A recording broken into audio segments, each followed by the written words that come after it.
Hello students, myself Dr. Monica Dakshini, Associate Professor, Government College Kota.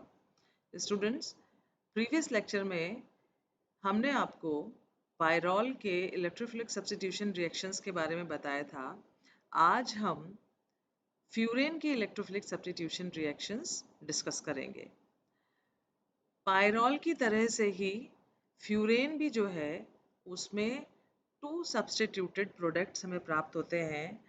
इसको हमने detail में आपको पहले लेक्चर्स में समझाया है कि इसमें जो है सेकंड पोजीशन पर ही सब्स्टिट्यूशन क्यों होता है। तो आज हम जो है फ्यूरेन की इलेक्ट्रोफिलिक सब्स्टिट्यूशन रिएक्शंस डिस्कस करेंगे। तो इसमें जो है इलेक्ट्रोफिलिक सब्स्टिट्यूशन रिएक्शंस में सबसे पहले हम सल्फोनेशन के बारे में बात करेंगे कि जब फ्यूरेन का सल्फोनेशन सल्फर ट्राइऑक्साइड और पिरिडीन की प्रेजेंस में करवाया जाता है तो हमें फ्यूरेन 2 सल्फोनिक एसिड प्राप्त होता है। फ्यूरेन 2 सल्फोनिक एसिड प्राप्त होता है। इसका नाम हो गया फ्यूरेन 2 सल्फोनिक एसिड। जब हम एक रिएक्शन ये है कि अगर हम फ्यूरेन के अलावा हम जो है सल्फोनेशन फ्यूरोइक एसिड की हेल्प से भी हम सल्फोनेशन करवा सकते हैं। तो अगर यहाँ पे कार्बोक्सिलिक ग्रुप है लगा हुआ तो ये हमारा हो जाता है फ्यूरोइक एसिड। तो फ्यूरोइक एसिड को जब हम कंसंट्रेटेड H2SO4 के साथ इसका सल्फोनेशन कराते हैं तो जो पहला हमें स्टार्टिंग में प्रोडक्ट मिलता है वो है, क्योंकि यहाँ पर जो सेकंड पोजीशन है ऑलरेडी ऑक्यूपाइड है तो ये जो है 5th पोजीशन पर सल्फोनिक ग्रुप जो है वो 5th पोजीशन पर लगता है। फिर इसका जब डीकार्बोक्सिलेशन करते हैं यानी -CO2 निकालते हैं इसमें से तो हमें ये फ्यूरेन 2 सल्फोनिक एसिड प्राप्त होता है। ठीक है। अब नेक्स्ट रिएक्शन जो है वो हमारी है हेलोजन रिएक्शन। तो हेलोजन रिएक्शन में ये है हेलोजिनेशन। तो हेलोजन रिएक्शन जो है ये रूम टेम्परेचर पर जो है आसानी से किसी भी हेलोजन के साथ रिएक्ट करके और हेलोजिनेटेड कंपाउंड्स बना देता है। अब सबसे पहले आप ये देखिए कि अगर हम फ्यूरोइक एसिड ही लेते हैं और उसका किसी भी हेलोजन ये क्लोरीन ब्रोमीन कुछ भी है कोई भी हेलोजन लेके जब हम इसकी रिएक्शन करवाते हैं तो इसमें हमें, क्योंकि यहाँ पर वही COH ग्रुप ऑलरेडी लगा हुआ है तो ये 5th पोजीशन पर हेलोजन यहाँ पर जुड़ता है। जब कॉपर पाउडर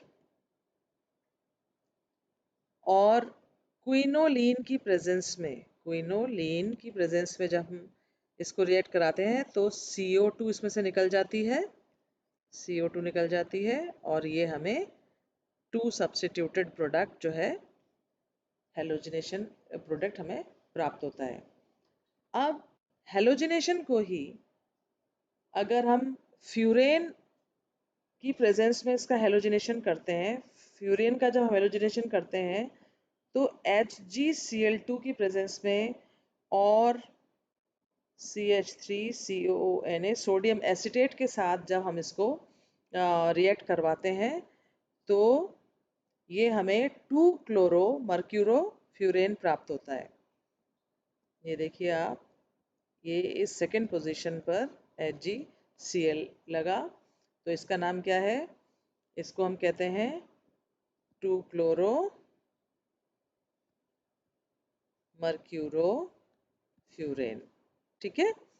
और वही फिर इसकी आयोडीन के साथ रिएक्शन कराने पर ये इसको रिप्लेस करके यहाँ पे क्या हो जाता है, यहाँ पर ये आयोडीन आ जाती है। तो ये 2 आयोडो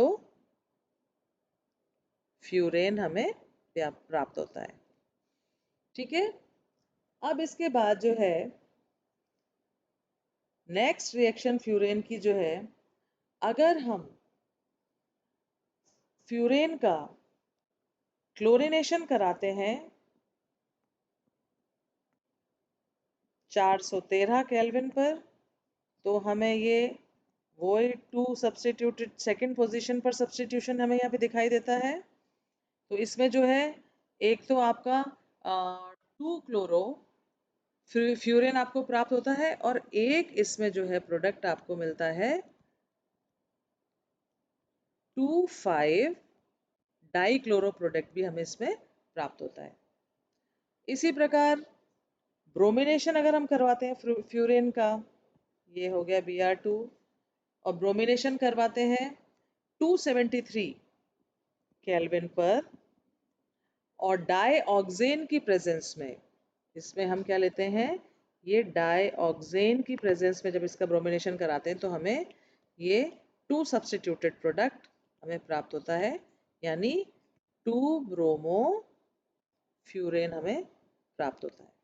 ठीक है, इसी तरह से अब नेक्स्ट रिएक्शन इसकी है एसिटाइलेशन। तो एसिटाइलेशन जो है, जब हम लुइस एसिड जैसे BF3 की प्रेजेंस में और एसिटिक एनहाइड्राइड से जब इसकी रिएक्शन कराते हैं, तो ये फ्रिडल क्राफ्ट ऐसा एसिटाइलेशन हो जाएगा CH3CO होल ट्वाइस O और ये BF3, इसकी प्रेजेंस में जब हम रिएक्शन कराते हैं तो हमें 2 एसिटाइल COCH3, तो हमें क्या प्राप्त हुआ, ये हुआ 2 एसिटाइल फ्यूरेन।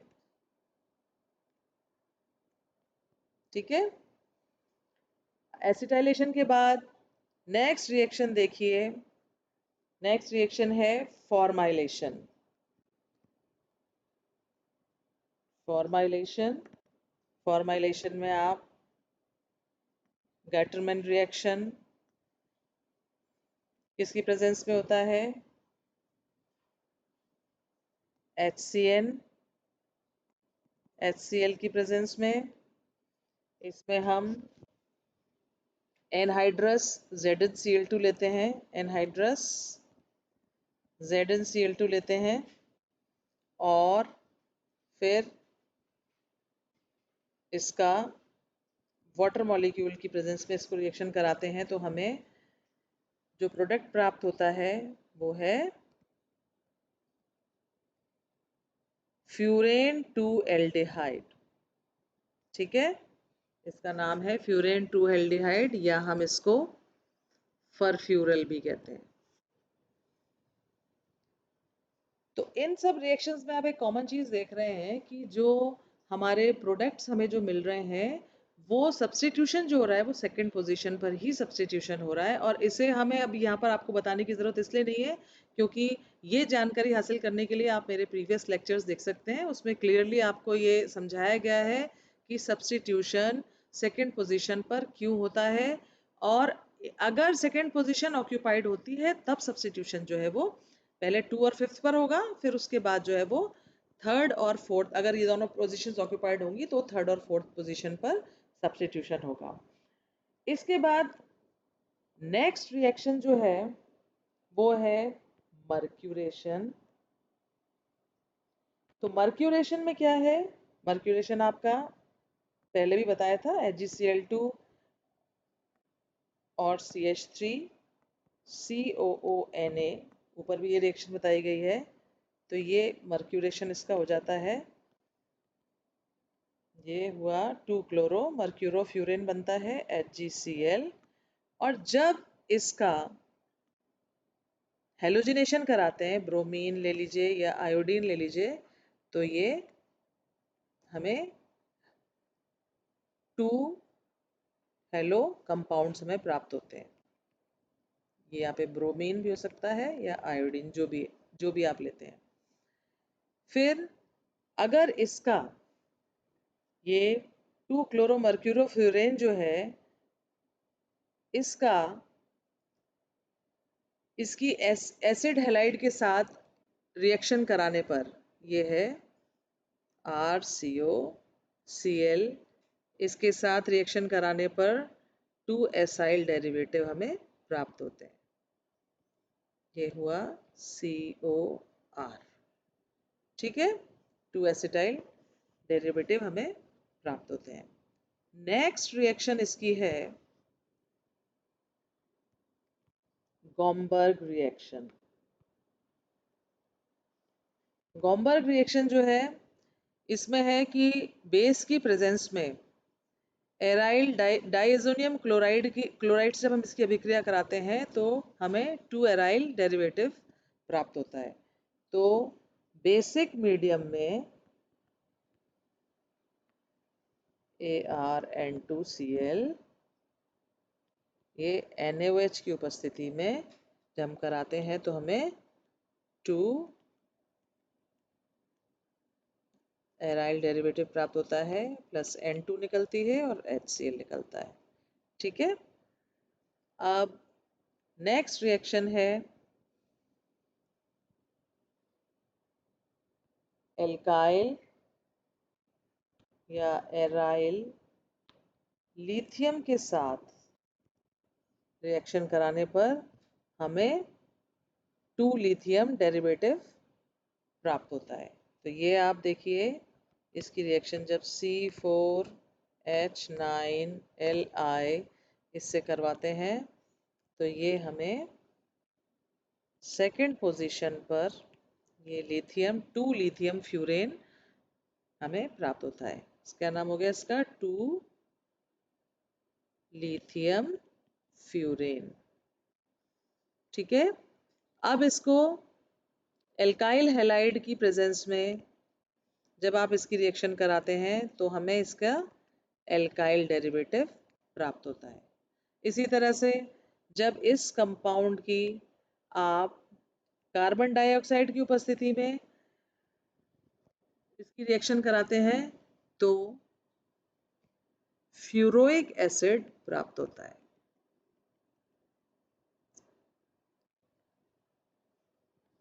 तो ये जो है आपकी सिंपल इलेक्ट्रोफिलिक सब्स्टिट्यूशन रिएक्शन, इसमें आप ये देख रहे हैं कि किस प्रकार और किस पोजीशन पर इलेक्ट्रोफिलिक सब्स्टिट्यूशन हो रहा है।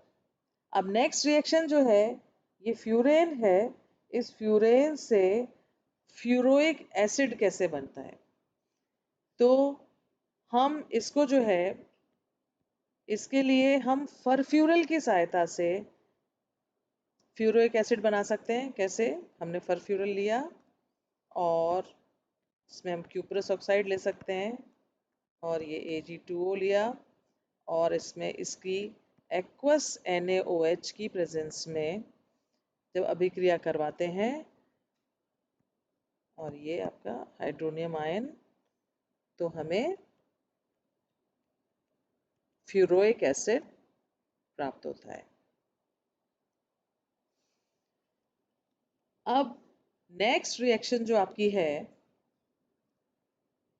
वो है मैनिश रिएक्शन।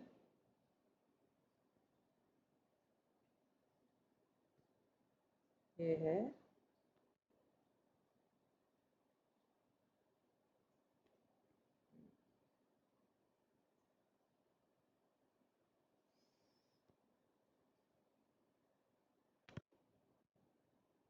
तो मैनिश रिएक्शन में क्या है कि आपने फ्यूरेन लिया, फ्यूरेन की फॉर्मेल्डिहाइड, ऐसी सिमिलर रिएक्शन आपने पायरॉल के लिए भी देखी है ये सभी रिएक्शन, और डाई मिथाइल अमीन की प्रेजेंस में जब हम इसकी रिएक्शन कराते हैं तो ये हमें एक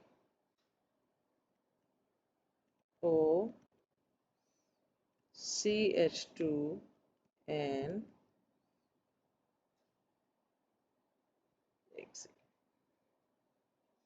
CH2N CH3 CH3, तो ये हमें मिला 2 di methyl amino methyl furan. ठीक है, 2 डाइमिथाइल अमीनो मिथाइल फ्यूरेन। इसके बाद इसकी कुछ ऑक्सीडेशन रिएक्शंस हैं कि फ्यूरेन का जब हम ऑक्सीडेशन करते हैं तो फ्यूरेन 2,5 परऑक्साइड हमें प्राप्त होता है। तो देखिए ये इसका ऑक्सीडेशन करने पर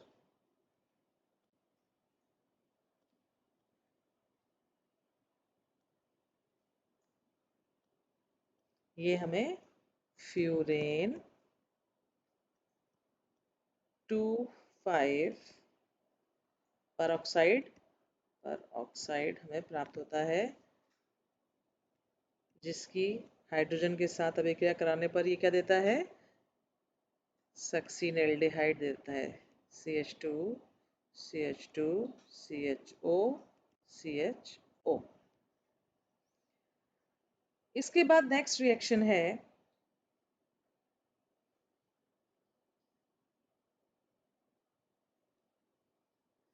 Diels-Alder रिएक्शन।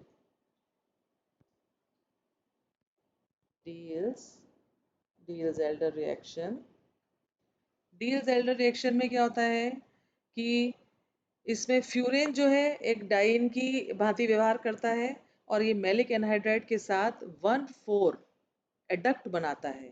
तो देखिए कैसे कि फ्यूरेन है, ये CH double bond CH C double bond O O। ठीक है, ये आपका है मैलिक एनहाइड्राइड। मैलिक एनहाइड्राइड के साथ ये रिएक्ट करके ये आपका बनाता है एक एडक्ट फॉर्म करता है। देखिए कैसे, ये तो आपका हो गया यहाँ पे O, ये वाला O तो ये हो गया आपका, ये बॉन्ड आ गया यहाँ पे, और इसके बाद ये तो 6 मेंबर्ड हो गया। इसके बाद ये जो है आपका ये 5 मेंबर्ड, ये O और ये O।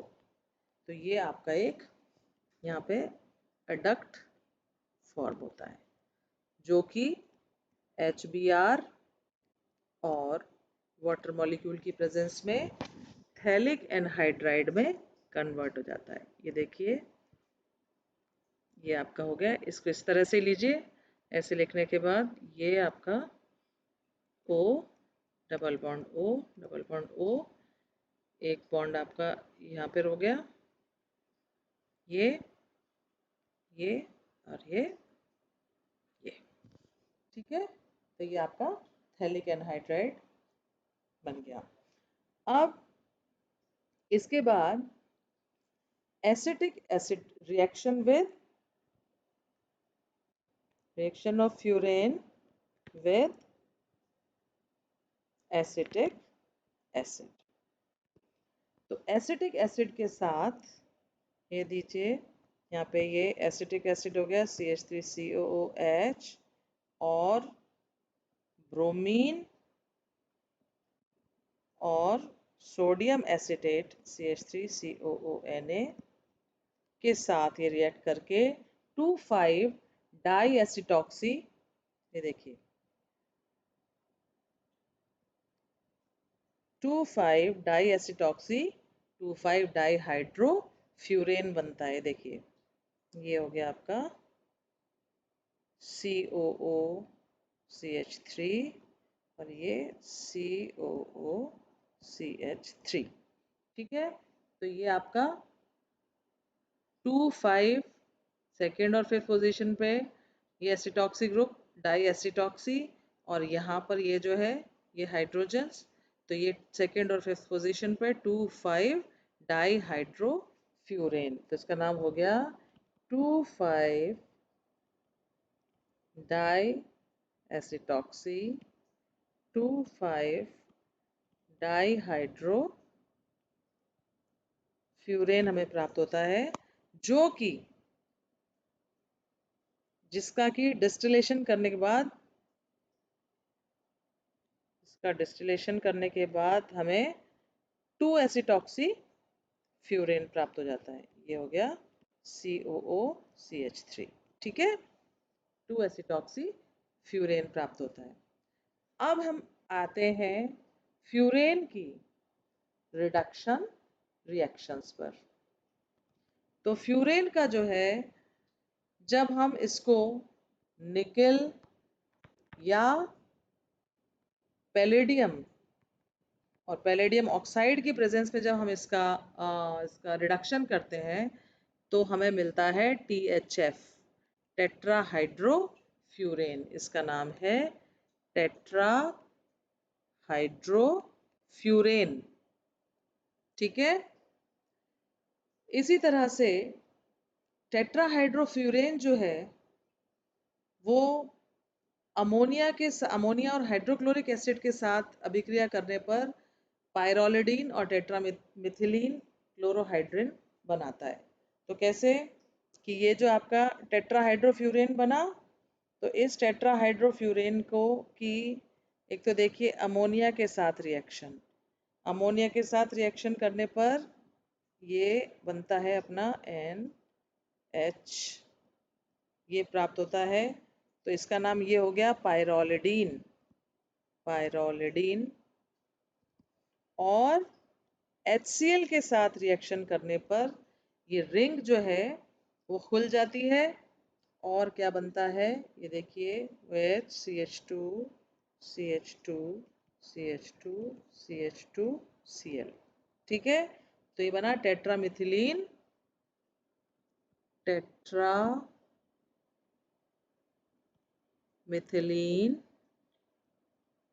क्लोरोहाइड्रिन, ठीक है, टेट्रामिथिलीन क्लोरोहाइड्रिन बनता है। अब फ्यूरेन जो है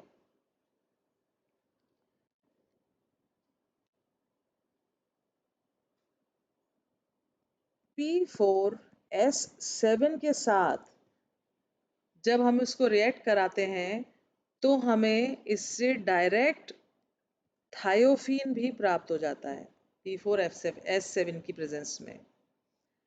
इसी प्रकार जब हम इसकी रिएक्शन अमोनिया के साथ कराते हैं at very high temperature 723 kelvin पर, एल्यूमिना की प्रेजेंस में Al2O3 की प्रेजेंस में जब हम इसकी रिएक्शन कराते हैं तो हमें फ्यूरेन से डायरेक्ट पायरोल भी प्राप्त हो जाता है, ठीक है। अब इसकी कुछ ऐसी रिएक्शंस हैं कि जैसे कुछ हम स्पेशल कंडीशंस अगर लेते हैं, जैसे कि मान लीजिए मिथाइल अल्कोहल और HCl की प्रेजेंस में जब हम इसको रिएक्ट कराते हैं, या एक्वस सल्फ्यूरिक एसिड की प्रेजेंस में जब हम इसकी रिएक्शन कराते हैं तो इसमें इनकी जो है वो रिंग खुल जाती है। तो कैसे, ये आप देखिए कि ये हो गया आपका 4CH3OH और ये HCl की प्रेजेंस में जब इसकी रिएक्शन होती है तो ये बनता है CH3O whole twice CH CH2 CH2 CH CH3O whole twice, ठीक है। तो ये इस तरह से इसकी रिंग ओपन हो जाती है। इसी प्रकार जब सल्फ्यूरिक एसिड के साथ इसकी रिएक्शन कराते हैं H2SO4 के साथ इसकी रिएक्शन होती है तो ये इसमें भी ये अपना एक्वस, तो ये आपके ये इसमें इस कंडीशन में भी रिंग ओपन हो जाती है CH3CO CH2 CH2 CO CH3, ये हमें प्रोडक्ट्स प्राप्त होते हैं। तो स्टूडेंट्स आपने जो है आज इसके फ्यूरेन की पायरोल की तरह से फ्यूरेन की भी आपने इलेक्ट्रोफिलिक सब्स्टिट्यूशन रिएक्शंस देखी और इसमें आपने देखा कि जो हमारा मेन प्रोडक्ट बनता है वो सेकंड पोजीशन से 2 सब्स्टिट्यूटेड प्रोडक्ट्स जो हैं वो हमें प्राप्त होते हैं। तो ये सारी जो है ये कॉमन रिएक्शंस हैं, कॉमन इलेक्ट्रोफिलिक सब्स्टिट्यूशन रिएक्शंस हैं। आई होप स्टूडेंट्स आपको ये समझ में आया होगा और इसके बाद लेक्चर में हम आपको थायोफीन की रिएक्शंस के बारे में बताएंगे। Thank you.